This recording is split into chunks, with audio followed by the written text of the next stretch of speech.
am I allowed to ask for the forgiveness of the sins of other people in my personal supplications? If I may, then how should I do so? It is not that you can, it is recommended that when you pray, you should pray for your other believing Muslims, other Muslim brothers and sisters. It's mentioned in several places. And it's further mentioned in the Quran, in Surah Muhammad, chapter number 47, verse number 19. It says, ask for forgiveness for yourselves and the believing men and women. That means you ask for yourself for forgiveness as well as forgiveness for the believing men and women. And there's a dua of Nuh alayhi salam, Prophet Noah, in Surah Nuh, chapter number 71, verse number 28, where it says that Noah, peace be upon him, he prayed to Allah subhanahu wa ta'ala that forgive me, my parents, and those who enter my house in faith. Forgive me, my parents, and those who enter my house in faith, and the believing men and women.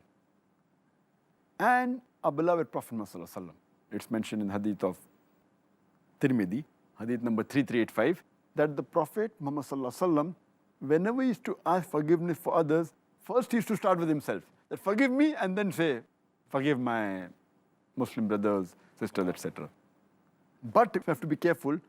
You cannot ask forgiveness for the unbelievers, for the mushriks.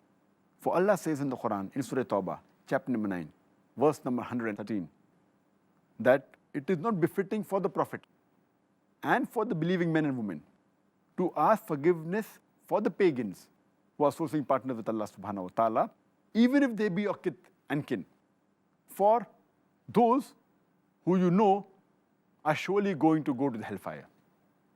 But you may ask for other things. You can ask for the health for unbeliever.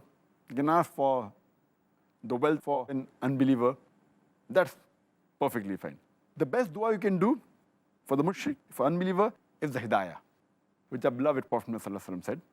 It's mentioned in hadith of Tirmidhi, hadith number 3681, where the beloved Prophet said that out of the two Umars, may Allah give hidayah to one Umar. And Umar bin Khattab, may Allah be pleased with him, Allah gave him hidayah and he accepted Islam. So you can always ask for hidayah of the unbelievers. That's the best dua you can do for them. Subhanallah. May Allah give my mother hidayah in that case. Inshallah. Ameen.